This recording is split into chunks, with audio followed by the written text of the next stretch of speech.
Hello, how are you today? My name is still Ayodeji Anifoshi, and this is Great Father, Great Husband YouTube channel. And I'm sure you've been enjoying a lot of content we've been providing you. And right now, this is a new series called Realities of Christian Marriage. And I have with me today my lovely wife, and we'll be talking about what's going on really in our marriage.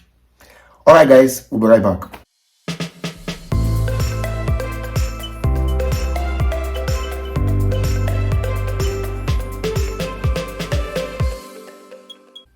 Welcome back, and my name is still Jennifer Woshi. And if you have not yet subscribed to my channel, what are you doing? Please subscribe. It helps, it encourages us, and it helps more people to get our content, and the marriages could be much better through our content. And today we're going to be talking about several things. This is going to be a long series. We're going to have many people coming to talk about what's going on in their marriage for real.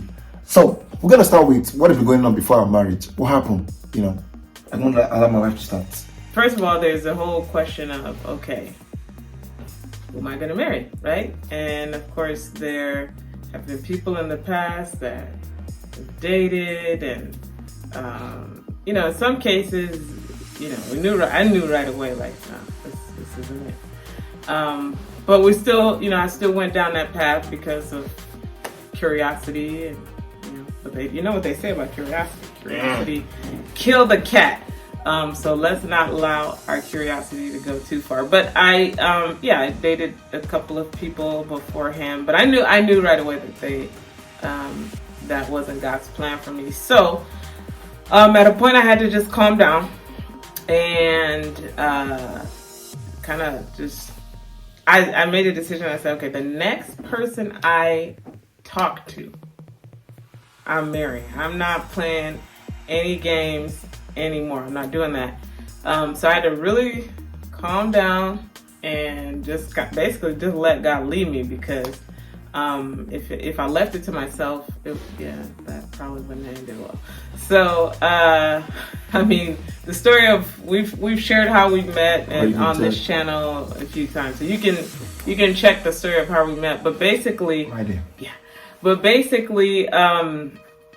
it was a trust journey with God, because there was a point where, part of the story is that I attended this conference thinking I was going to meet my husband, and I was like ready. I did not meet him, and I was sad and devastated. And then God I told God at that time, I said, you know what? I am just going to focus on you. I already am doing some work that you have placed in my hands. Let me just focus on that. And as I do that, Lord, I'm just going to let you lead me. And he did. He led me to him in a very long story. Like I said, check out the story if you want to hear more details. But he led me, literally across the world, 7,000 miles to this man. And so what I would say is, the thing that I think was probably the most paramount in my story, my personal story, was taking the pressure off of, I gotta get married, and focusing on the work that God had put in my hands. I think that is the single most important thing that I did to allow God to move and to direct me to where he was taking me to. Everything else that was going on, those are extra. But I think, it was sincere. It really was sincere from my heart. I said, Lord, I am going to focus on the work that you put in my hands. And it was a very, very sincere decision that I made. And I think when God saw my heart, then he said, okay, I have given you work, and the work that I've given you, you can't do it alone. And then he directed me to my husband. Here I am. I think picking up from the point where she mentioned about the fact that putting on the pressure, I had similar issue then. Because I was curious. I wanted to make sure that I married the right person, because I know God's calling upon my life. So I was eager. So I was, every time I go to any program to minister, I'm always searching. So especially when some very good sisters come around to come appreciate Hey, Pastor. ladies. Hello, Pastor. That was a powerful message. Nice gown. I'm like, well, how far? This is looking like. He said, when I asked for the name, what's her name? She said Jennifer. Jennifer. She does it. That's for you. So I'm already checking. Like, okay, can she sing? Okay, I sing also. And that was the thought. But God was telling me no, and I tried. Just like my wife said. I was also in some relationship that Now, let me say this because I know some of them might be watching. There was nothing wrong with any of those people. They were not bad. They were not evil. They were not witches or wizards, whatever. They were not demons. But the destiny doesn't just align. That was not God. Not what God wrote from the beginning. So it's not that any of them were terrible or evil. But God has not just written us to be together, and that's something very important. So when you love somebody you are with, and you know that God is not approving of it because of the love you have, let the person go because of the future. Very, very important. So it happened like that, and until the particular time I felt I'm done. I just had to let everything go. I'm done. I will just focus. And then God told me then when I thought I was getting married at 25. God said no, you got 5 years more. Cut long story short, I was busy also. I was traveling around doing the work of the Lord, focusing. I was doing God's work like no man's business. And until that particular year when I clocked 30, my wife walked in and I could know. If you don't know more about that story, check the link up here and then you can know more about the story. But basically, before the marriage and before we got married, there was a point when we even decided not to talk to each other because the pressure. We're not sure about so many things. We had a little bit of quarrel here and then we're not supposed to call each other for how many days? 2 weeks. 2 weeks. And then, because 2 days later. 2 days later, Maybe did I send an email? Send me an email. I sent an email. Can you imagine? I'm like, well, I'm not calling. Let me just send an email. We said no contact. But I'm like, we have no contact probably means no call, no text message. So I used the email angle. And then, we did the email. And they were like, well, I thought we were not supposed to contact each other. Well, unfortunately, because we really love each other. And so we had our struggles. There was a time during that period where I was in the room myself. I was before the mirror, and I told myself, Ayodeji, are you really ready to marry this young woman? You are not going to mess up her life. Are you ready? Are you ready? Are you ready? Are you ready? I told myself, and I answered myself, I'm ready.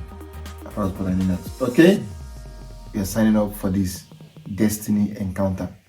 Not going back, no change of mind, nothing.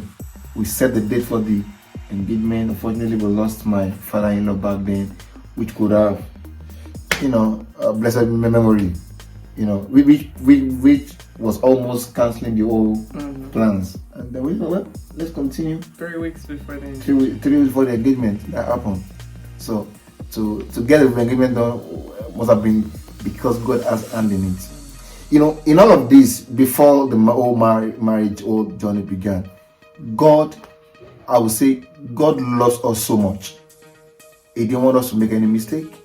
He was with us all through, making everything work out. And then he proposed in Israel. And a nice one, the first proposal ever. So you can check out that story online. And then we're talking about, so we did our marriage, and as much as possible, what are we going to say? What was the things that we learned about the wedding, and what we wish we could have done, what we wish we should have done. Yeah, I mean, going back, every lady, probably, right? Maybe not all ladies, but many young girls grow up with this idea in your head of how a wedding should be, and it's Disney, right? It's the happily ever after. It's the princess. It's the dresses. It's it's the pomp and the circumstance, and everybody wants that. And nothing wrong with that, except that when all the focus is on the pomp and the circumstance of the event and not on the reality of a Christian marriage, because we're talking about a Christian marriage, then the priority is not right. We did put a lot of effort into our wedding and preparing and doing all that kind of stuff, money and so on. When the wedding was done and I sat down and I started to just think back, I'm like, was it worth it? Was it worth it? I just didn't know it. To me, it wasn't for one day. It didn't, all the effort. It was great. It was fun, family, everything. But I just didn't know if it was worth the expectations I had in my head of what this day was gonna feel like. It didn't feel like that.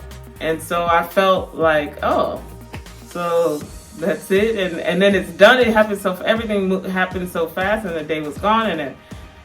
And I'm just like, oh, I mean, if that was the case, I would have saved a whole lot of money and just went to the courthouse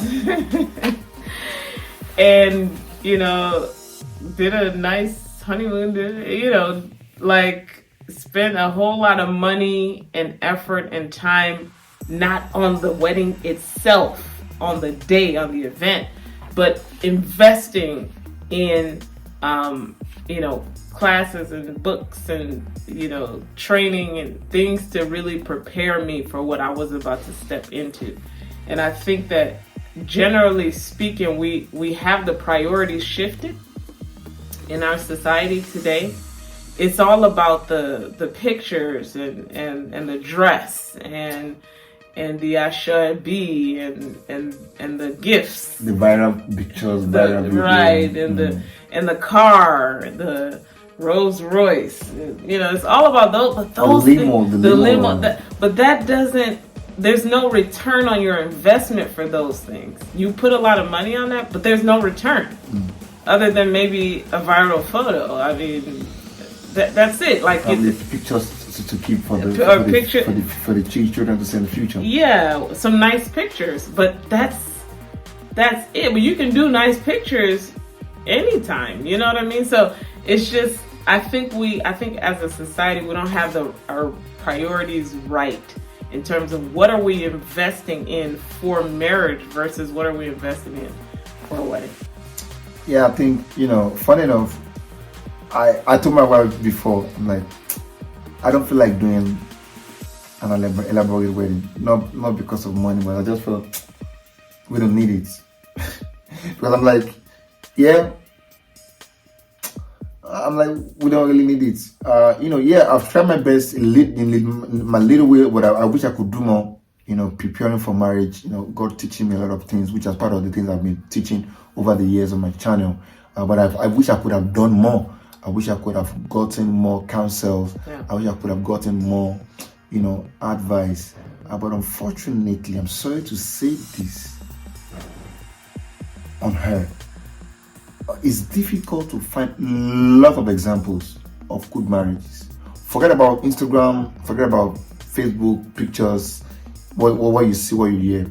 Forget about it. I'm talking about reality. That's why I call this reality of Christian marriage. So there was no, there are some, I know some that real Christian marriage, but there were not so many, and as many as we would hope. We will hope to get, and then that's also a challenge.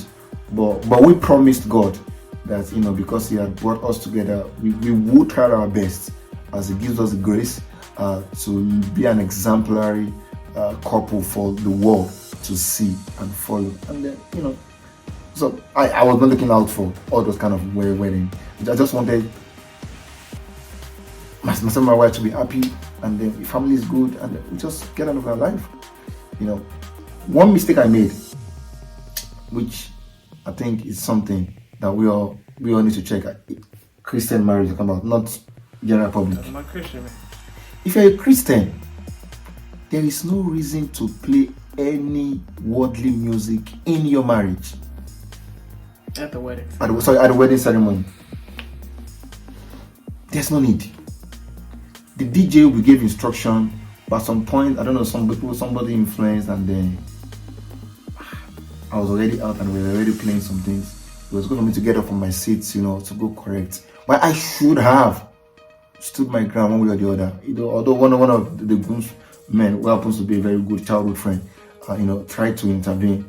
Like, no, please. He would not like to hear these kind of songs. But unfortunately today, many of us want to play worldly music during our wedding ceremony. As believers, he said we should be an example. That's not an example. What are you trying to, send? If what we're trying to send, what are you trying to prove to others? Just imagine. I've heard of some people that did their wedding, and on that wedding day, they died. Just imagine. So it's more than just celebrating a wedding. It's about a future. So just imagine the rapture comes on that day after the wedding. What happens? So if you're truly Christian, then let's stay purely Christian. Don't try. It's not about anybody. See, the reality of everything is this: everybody in the wedding, they left. It was left. We're left. And then the sweet part of the wedding that that kind of softened my heart was the fact that we went for honeymoon and we enjoyed it. Even though I almost caused a commotion when I was driving. No. Don't tell the viewers that. They don't need to know that story. So, but we had fun. I enjoyed myself. I enjoyed my wife. We knew that was reality, and then and that's one thing that we did that everybody should learn from. We didn't have to borrow money from anybody. We didn't book for our honeymoon until after the wedding. So after the wedding, we did a calculation and we said, okay, how much we sorted out everybody that was supposed to pay whatever, and then we went ahead to the wedding. So it was nice. Guess what? We can't even remember so many things about that event, but I remember that my wife was wearing a white dress and I wore a suit. That's all. Everybody that came, can we even remember? Oh, except we take pictures. Except we take pictures. So that's something. So much more than the ceremony, more about the both of you, how you're going to last long, what you need to do, what you need to invest, books, prayers here and there, and it was nice. And then I remember from the video I did about sex and marriage, I told you guys the first night, and I was thinking that the door of Jerusalem will be open. I knocked and knocked. Wow, my hand was already weak. So that's another part, and that we'll get to shortly. So we get to the point of our early years in marriage. What happens? What happened? You want to start with that? Yeah, the early years of marriage were interesting. Interesting. I knew that I married the right person, but I did not know that the right person can come with some baggage. With some baggage. We argued a lot. Oh. Yeah, we fought a lot. We were not like, marriage is a journey of two becoming one, right? The day of your wedding, you're not one. But the day of your wedding, you start the journey of becoming one. So in the early years of marriage, we were still this far apart. Becoming. We're becoming. But we weren't there yet. We are the B level. B. So we are about, so we're B. Yeah, we were not. We had a lot of issues to work through those first few years, related to different things, related to sex. We had those issues. Finance, we had issues. Just like, even just like the way, just like sleeping patterns. He wakes up he sleeps like not that long. I like my 8 hours. She can sleep all night. 4 a.m. or 3 a.m. sometimes I'm up. That was my pattern. It wasn't because of anything, but that was just the way I've been built. Yeah. And I'm just an 8-hour sleeper kind of person. That's just who I am. Yeah, are you sleeping? If you waking me, I'm like, did you check the time? So we had a lot of issues. We had a lot of things to work through. Had a lot of things to learn about each other. And I think, he's a very fast for everything, get it done right now. And I'm like, okay, let's just take it one step at a time. Let's not rush anything. Let's think. Let's analyze. And so, though all of those things were causing clashes in the early years of marriage, and when we would argue and get into some of our arguments, we would go days without talking to each other. We would go days. You remember that one time where you you drove away? You remember that time? Oh. He got so upset. He drove off, and I was like, I don't know where he went. I don't want him to end up in anybody's hands, especially like law enforcement or anything. So I got really worried. Different things like that happened. And this was when you had newly come to the country. So I was like, oh no, I can't just leave you out like that. So I had to. I don't know if you know. I don't think I ever told you this. I had to call a friend to tell that person to call you. I think I know. So there were a lot of challenges. That first year was tough. Yeah. First year was really tough. Second year was tough too, but it got better. With each year. What's your take on that? I think one thing that we all need to understand as couple is that two different people coming together, it's a lot of friction. Things that you've been used to, things that you like, things that you don't like, and I was just like, why should things be done this way? Why can't it be done this way? I remember them saying that no dirty plate has to be left in the kitchen overnight.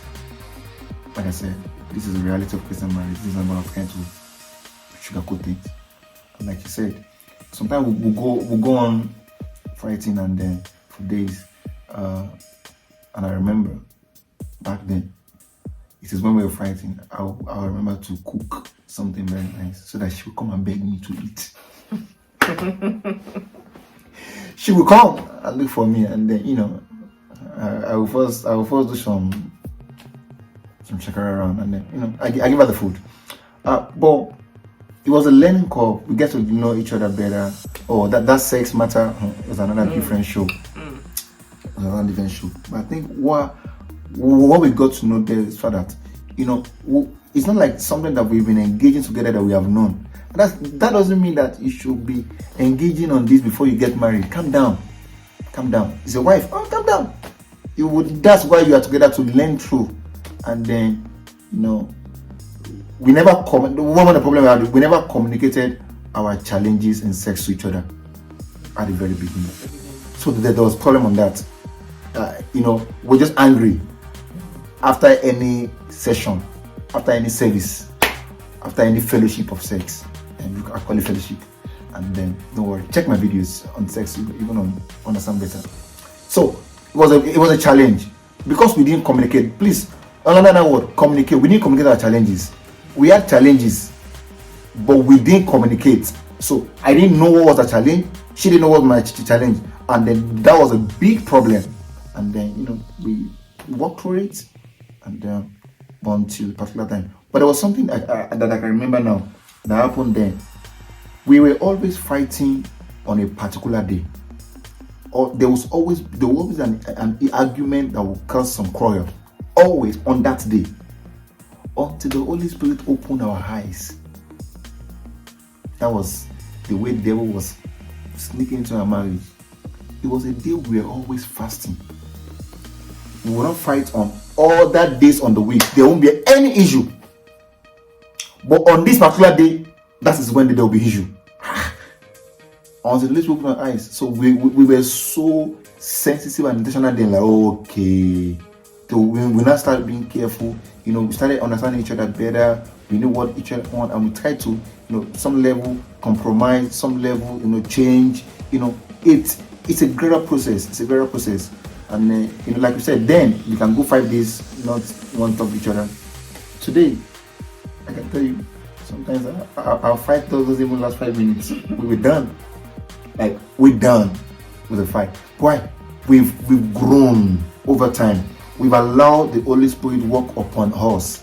We've allowed God help us. The grace has been supplied unto us, and we're getting better and getting better. Talking about finances, I'm like a father for Christmas. I can give everybody money here and there. But my wife is a prudent person, keeping the money. My banker in the house. And then I want to buy this. She was like, oh no, we need to save this. Oh, we need to buy this. That argument here and there. And then we find a way around it. So that was a bit of challenge at that time too. And this is just to tell you guys that if you're having all this challenge in your marriage, or when you have this kind of challenge in your marriage, don't feel as if it's only you or there's something wrong with you. No, you're fine. You're fine. It's part of challenges, and it's because we have two different understanding about those concepts, and then we get to understand, and that doesn't mean that one person is wrong or one person is right. It's because we just have two different ideologies, and we need to come together and learn and get better and do it right. So that comes into the issue of sex. Like I said, we got to understand each other better. We were at least before we finished having sex, and we are just looking so angry at each other. That's funny, right? Okay. But today, you could have sex and then look at each other and we smile and we will tell each other, can't you tell me thank you? Say thank you. And like I don't tell her, say thank you, daddy. Say thank you, daddy. And I'll say thank you. So the following day, sometimes I will say thank you for yesterday. Thank you for yesterday.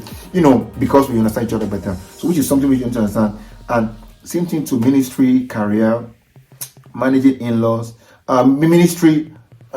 I know how the calling, and there's so many things that God had me to do, and we might go into that later on.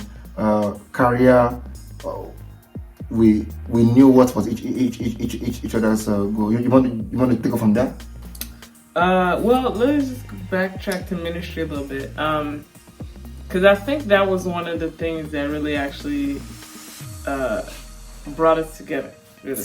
Yeah. It was the fact that, God had a plan for me, and God had a plan for him, and he was already working that plan in us individually separate, right? But I think one of the things that, and people have commented this about us, is that, we both of our own, passion and zeal for the things of the Lord. I think God saw that, and then he saw that he could bring us together and continue. So we both were doing our thing in ministry, doing different things. He's been a young, vibrant, preacher, pastor since he was very young, and I've been just involved in the ministry in different ways. And I think the synergy there was synergy there. So on that level we knew we wouldn't have any issues there, and I think that was really good. And then when we came together and we started to talk about what we wanted to do in ministry, we discovered that over time we're like, oh yeah, we can merge these two, or this can support this idea, that. So there was a lot of synergy there, yeah. But it was based on the fact that both individually, separately, we were both working in that direction of, you know, passion and zeal for, you know, basically the things of the Lord and how we, you know, did things in the ministry. And I think that was something that really helped us together. And so now that we're continuing to do this, like even this is an expression, Great Father, Great Husband, and even my YouTube channel, Yem's World, is an expression of the ministry that God has given to us, you know, individually, but also as a family collectively.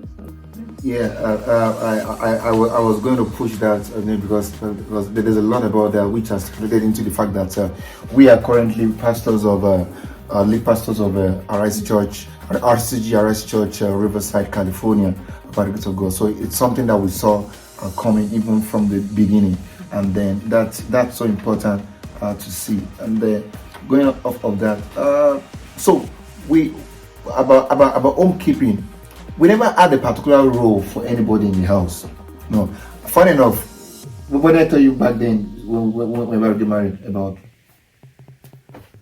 doing stuff in the house? Remember? What did you say? Specifically about cooking? Or? About doing things in the house, laundry, cooking, taking care of the house. Well, you say you would do. You say you would be doing laundry, and I said, "Actually, are you sure? You sure? You sure?" And you said, oh no, you say you would be ironing, right? Yeah. You say you would iron. And I'll be doing laundry. And I'll be doing on laundry and ironing. And I said, for real, like, don't say anything. See, I'm the kind of person that I don't like to say. I heard a sermon from one of my pastors in Chicago one time, and he said words are like a noose around your neck. And ever since I heard that, I'm like, I'm not putting any nooses around my neck, and I don't want nobody else putting nooses around their neck. So if you know you can't wash the clothes and do the laundry, I'm not begging you to say so. Just be honest. If you know you're not ready to, but he said he's gonna do. I said, are you sure? I didn't say you should say this. And you said you would. And from then and up until now, in fact, you did a laundry yesterday. I still do laundry, okay? I do laundry as well, but it's not all on me. I think you do more of the laundry man in the house. Yes, you do more of the laundry. So there was no particular rule for somebody that the person has to do it. So sometimes when I'm tired, she steps in to help, and then same thing in the kitchen. So I kind of took over the kitchen because I just like cooking, not because of any. I just like cooking. And sometimes when I don't feel like cooking, I'm tired, or when we're cooking is our specialty, so that there was no particular role for anyone, and that kind of will help every marriage, because if the whole load is not on one person, you know, both people can see how to assist here and there. I think one of the things that really helped us with all the challenges that we faced all through up to this point was the fact that we were together on one page. We were always united. So no matter what is going on, we find a way to route ourselves back together. And that made it difficult for anyone to penetrate. Yeah. That made it difficult for anyone to come in through. And sincerely, people have tried their best to come in, but because we are together. So if you think you're going to talk to my wife behind me, and then you won't get to me, or you want to talk to me behind my wife, you won't get to her, you just disappointed yourself. It won't work. So we're always together on the same page. We are always on the same page, and we trust each other. So you know that was something that I put out there. And let me just hone in on that point some more, because I think it's really important. Communication. This is something that you normally like to stress. Being open to your spouse is so important. And I don't know if I should make this generalization, but sometimes some men have this idea that you shouldn't carry your wife along in marriage, in your decisions and the things that you do, because you're the man, I'm the head, and and that is the worst thing that you could do as the head the CEO of a company is not the CEO all by himself. If there's no other people, then he's not the CEO. You know, like if there's nobody under you, you can call yourself a CEO, but you know what I mean? You're not a CEO. You're just by yourself. The reason why you're a CEO is because there's people, you know, under you that you're leading, but then the people that you're leading, you can't do everything by yourself. One person is in charge of finance, one person is in charge of, you know, human resources, this person is in charge of security, this person is, you know, payroll, and all those different things. And each person has their own specialty and experience and you know, that they're bringing to the table. If you decide to ignore all of those things, then that's just unwise. And so I think that this is an encouragement to people, that especially to men and women, you know, just vice versa, be open and transparent with your spouse about everything. Everything.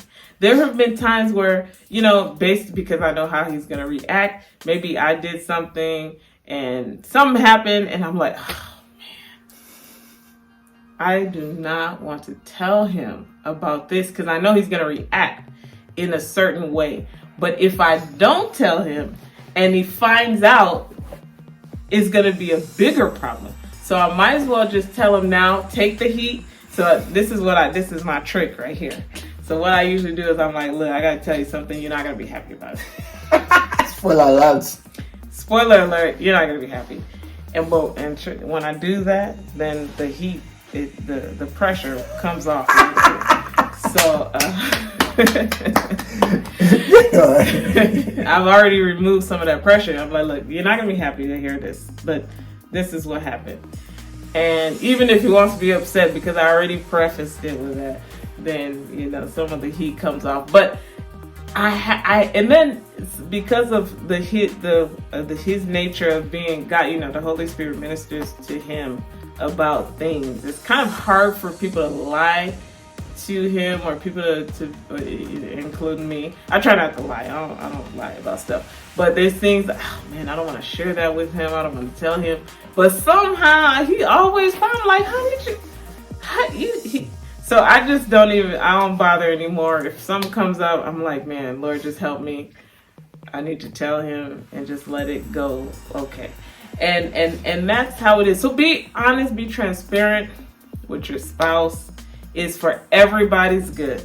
It's for everybody's good. If you think that your spouse has a flaw in a particular area and that's why you want to hold back, you know, pray that God gives you wisdom in that particular, like, Lord, I think this is a challenge that my spouse has, and I don't want to, you know, expose this to my spouse so that it doesn't, you know, the opposite doesn't happen. But I want to be honest and transparent with him. Lord, how do we do this? How do we work this out? And he'll give you a way to do that. And so I think that's really important to know. Yeah, I think the other part of it is the fact that, you know, especially when it comes to finance, we hardly make any expenses without consulting each other. Meanwhile, we probably made the money, the income separately. But we don't. It's not a culture. We do practice. So we call each other. I remember back then when she's gonna be at work, she want to buy lunch for probably $3, something that cost $3. After taking the lunch she took from home, I buy something about $3, and I'm like, she'll be asking me, should I? Sometimes I say yes, sometimes I say no, and that's it. And she'll be like, oh, I'm like, no, it's not. I think I remember a time when I went to the store and we agreed on something to buy, but I got to the store. Things change, things changes around there, and the person that was with was surprised. I asked my wife, I'm like, please, what do you think? The price has changed from this. What do you think? Should I still buy? And the person was like, are you serious? I said, yeah. We gotta know. We know what's going on with ourselves so that we can, you know, get things done properly.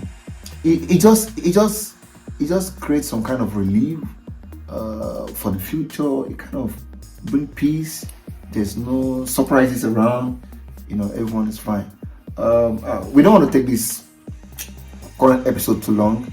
We'll probably come in another time after some of the people we're going to bring in, to share their experiences. I don't know. Do you have anything, any final note before? Don't worry. We're going to talk about children, family here and there, some other things, so that we can see the reality of Christian marriage. All right. Yeah. No. I mean, I think the key to know here is we're talking about Christian marriage, and so I think people might come and see this video and think, oh well, no, but this isn't going to apply to everybody. Okay, so let's just get that out there. We're talking about Christian marriage, and we try to base our principles on the Bible. Okay, yeah. and that is the key here.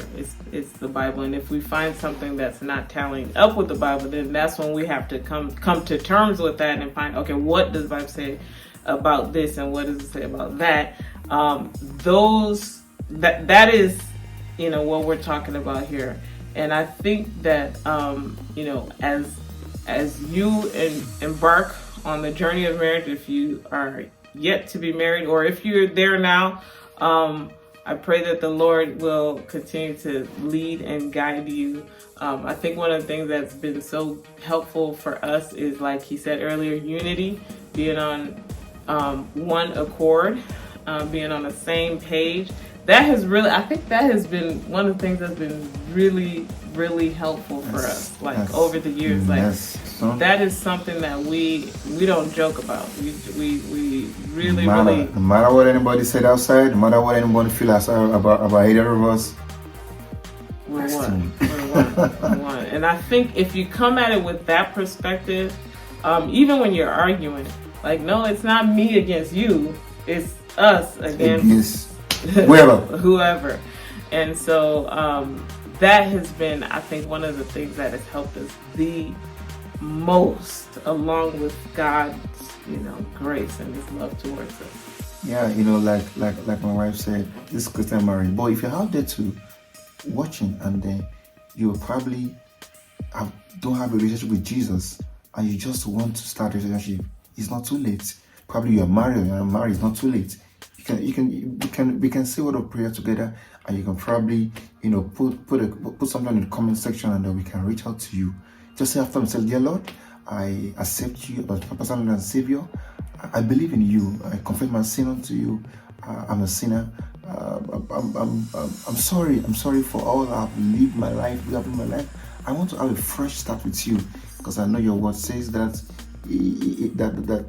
when we give our lives to you, that will become a new creature, and all things have passed away, all things have become new. So Lord, I ask, save my soul, accept me. Thank you, mighty Father. In Jesus' name we pray. Amen. If you said that prayer, look for the nearest Bible-believing church around you. And you can also connect with our church, Arise Church Online. It's called RCG Arise Church, Riverside, California. Search for us online. You're going to find the parish, and then you can also join us online, and then but look for a Bible believing church physically around you. It's good to join Bible churches online, but it's good to also part of them. If you're not subscribed to our channel, please subscribe to my channel, and then my wife's channel is Yem's World. Subscribe, and then you get some good content that will help you to grow as a woman and also as a Christian down the line. So next time we're gonna see another Christian couple sharing reality. We're gonna be asking questions, and then I'm sure you're gonna learn. This is not to put out anything to say, oh, maybe one family better than the other. No, it's for people to learn and know that struggles happen in marriage, and people overcome all of those things. I remain Iri Yanifushi. I'm my wife, Yemi Yanifushi. Till we see you next time. God bless you. Bye.